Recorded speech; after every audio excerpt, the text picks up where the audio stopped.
Hi guys. Hello. How are you? Good. How are you? Good. I'm good. Ian, do you remember what you thought of Ryan's music before you got in the band? Yes. Actually, interestingly enough, I first heard his music because I was asked to, and this was before I met Ryan. There's an artist called My Brightest Diamond that Ryan did a remix EP for. That's really awesome. And she was putting together like a live session video of one of his remixes. So it was like a version of a remix. So it was like kind of like these multiple layers. And so his remix was pretty, you know, it was electronically kind of put together. And her idea was to make it like an acoustic version for, or like a, yeah, arranged version for, there's like choir and I think some like, I can't exactly remember, but there was like a whole like percussion section and like, it was like this whole thing. And I was asked to arrange the percussion parts and to kind of perform as one of the percussionists in this video. And so that was the first time I heard anything. It wasn't a Son Lux song, but it was a Son Lux remix of a My Brightest Diamond song. And I just remember being like, oh my God, like this is awesome. And it was also confusing and I had to like kind of, so I had to really listen, like I had to like, I kind of like arranged it for percussion and we did it. And then after that, I think at the time, We Are Rising was the most recent album out, so I checked out the album and I thought it was super cool. So it's funny, I like kind of had to pull apart Ryan's music a little bit even before I ever met him. And that's why when I got the call to tour with Son Lux, I was like, yes, like let's do it. Especially because I'm a drummer and there's a lot of interesting rhythmic ideas and it's always exploring like sort of new ways to kind of express rhythms within pop music. So yeah, I was very into it. Yeah. And then when you finally met, what was your first impression of each other? My impression was that wow, this guy's like a lot more lighthearted than I thought he would be, judging by the music. Especially because the only press photo I had seen was this press photo where like his neck is like stretched out and like he doesn't have his glasses on, so he already looks kind of different. And he's got like some kind of like pale makeup on, so he looks like he's like really like I don't know. He kind of looked like a ghost. So when I saw him, we like met at some wine bar, I think, and you were like very like good-natured and friendly and kind of almost like a little kid. And I was like, oh, that's different, but it's good. Yeah, because I was expecting you to like you to be like some more quiet, some dour. Like, yeah, exactly. Just like oh, mopey. This wine is not right. I don't know. So yeah. And for you, Rafiq, what was your impression of them? Of them? Yeah. Well, I guess I, you know, encountered both of them differently. Ian and I had worked together once before this. We started working together through Son Lux, and it was with an artist who used to go by Gordon Voidwell, and now he goes by Wills. And I'd been playing in his band a bit, and Ian joined us for one gig, and I gave him a ride home after the rehearsal or something like that, and we connected about a bunch of things and realized we had a lot of interest in common. And then he ended up going on tour with another artist, and I just like we didn't really stay in touch or whatever. But you know, I remember that first time that it was just really fun to play with him, and that we realized that we had all of these kind of shared interests. And Ryan, I actually didn't meet for a long time. Like we'd been working together for quite a while before we met in person. Yeah. And when we met in person the first time, it was for approximately like 30 seconds. 30 seconds, yeah. Like we had already, I forgot about that. Yeah. I'd played on Easy, and we had worked on the film score for The Disappearance of Eleanor Rigby, all via Skype hangouts, where we were just being like really dumb, and it was pretty silly. But yeah, so I don't think we actually spent any quality time together before we started rehearsing. It's true. But when we all got in the same room, it was just a really good feeling, and a really kind of like everybody was really excited about and serious about finding a way to bring that music to life in a live setting. And I just remember being really inspired by these guys and excited to be working with them. Also, Ian ate everybody under the table, which was a surprise. So, yeah, that, I think... I had to assert my dominance in the group. I shall eat the most of all of you. Yeah. So the first time you then played together, was there an instant musical connection? It's kind of more like the second time. Yeah. First time was a little hard because, you know, we were rehearsing music from Lanterns, and the type of music that we were trying to translate into a live setting was not meant to be played live, you know. It wasn't, when you were making it, you weren't even thinking about that. So we kind of had to rewrite the rules a little bit, you know what I mean? So the first time, a lot of the first time was like, oh, like, yeah, can you like give me that file, like, so I can put it on this sampler, and like, oh no, it's the wrong bit rate, can you do it again? And like, oh, is there Wi-Fi in here? Like, and then we played a bit, but it was just like very like kind of like we're just trying to figure it out. But so it took a little bit of time, and then it started to really feel like music, you know? Yeah, and even our first show was the first time that we played, with the exception of one song, ironically, was Easy. I mean, it's kind of funny that it's that song. That was the first time we had played like all the songs without stopping, and we played in front of 750 people. Like, oh wow! And it was like the very first time that we made it through the set, almost without stopping.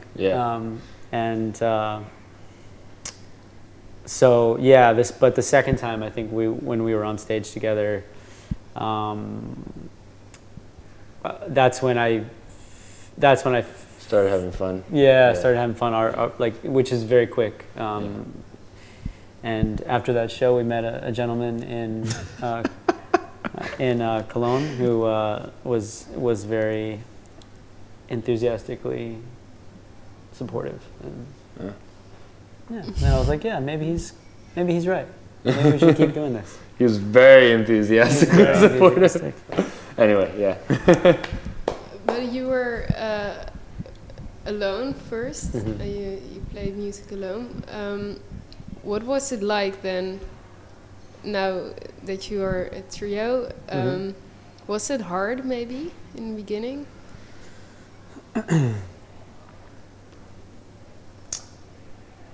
Even when Son Lux was a solo project, I leaned heavily into collaboration and depended on outside voices. And I think that process was kind of a warm-up in a way, psychologically and musically speaking, for operating as a trio. And also the nature of the process by which we became a trio was gradual, and it was in the context of getting to know one another musically and also personally, and there was a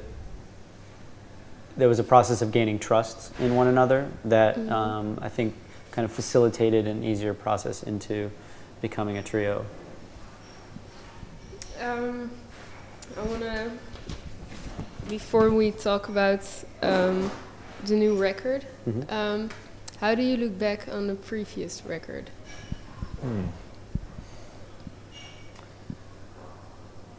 I actually haven't listened to it in a long time.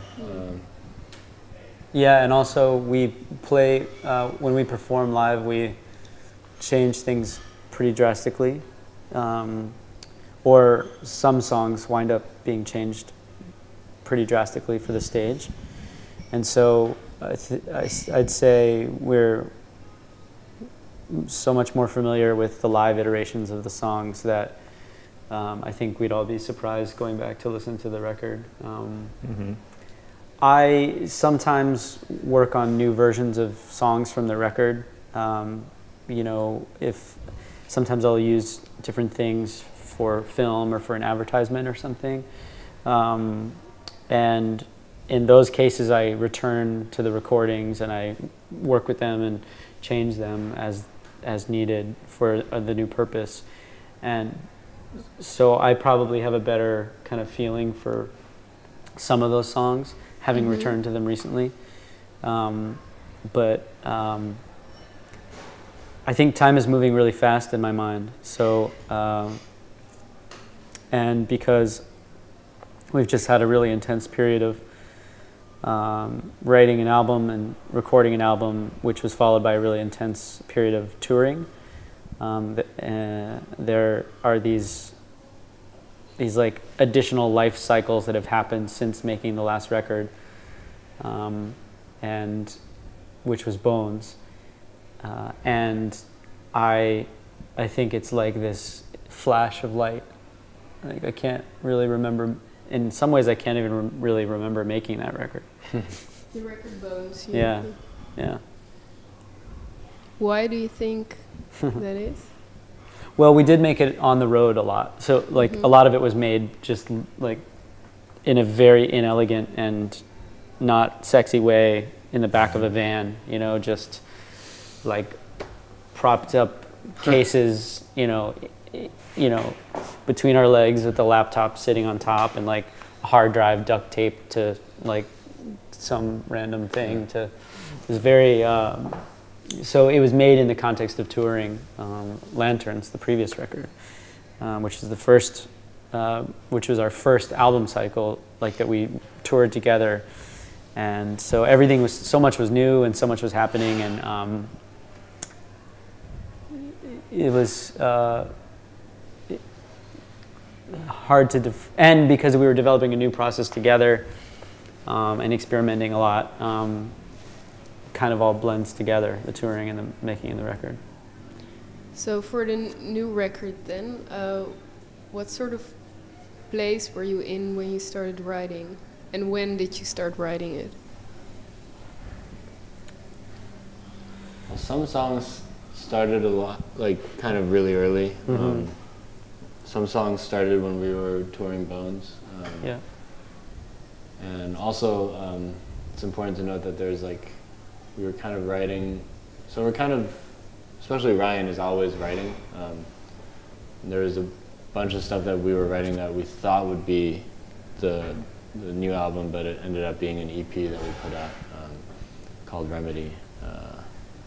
I guess, what was the first seed? Would that be Resurrection? I think so. Yeah. Which is kind of crazy. I think. Yeah, the last song is the first one that we started. Yeah. Was that like, when did you start that? We were on tour, right? Yeah, it was, where did we stay? Were we in Canada or No, something? we were actually in, Oh, I thought we were in Europe, but I could be wrong. I think we were in Canada. Oh, Canada. Yeah. Because wasn't it called Saskatoon? Yeah. Oh, so it's like on that. Yeah. In Canada, there's like a really long and lonely drive between the sort of like central cities, which are really further east than you would think they would be, and then all the way on the west coast is like, you know, there was like Calgary and Edmonton and Vancouver, like off almost to the west coast, and so in that window we were just driving through what felt like nothing for a really, really long period of time, and the main city along that drive between Toronto and all those places is Saskatoon, and we played there on the way, but in between both days it was like, you know, probably like 10 or 12 hours of driving a day or something, 4 days in a row. So 3 or 4 days in a row. So it was on that trip, like in that kind of desolate landscape, like passing through that desolate landscape, that Ryan started working on that track. And it was really different than it is. Everything on the record, if you heard the original versions, they're so sort different. of catched my eye. There was a line in it that says, "Can we be this ugly and still have a beautiful life? Be a beautiful wife." Where did that line come from? That song can, you know,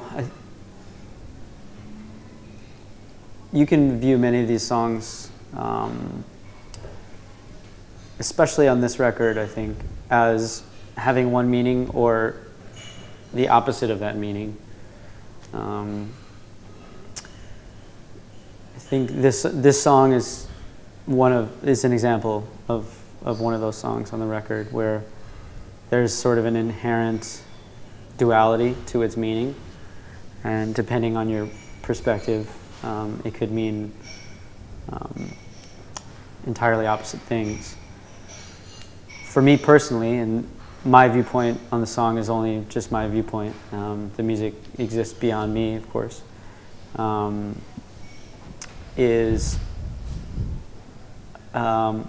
I was meditating on the great irony of the support that our so-called president enjoys among white Christians, evangelical Christians in our country. And that line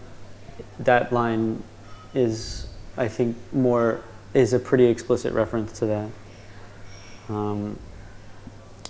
The beautiful wife line is a reference to a concept in Christendom that is from biblical text about the church being the bride of Christ.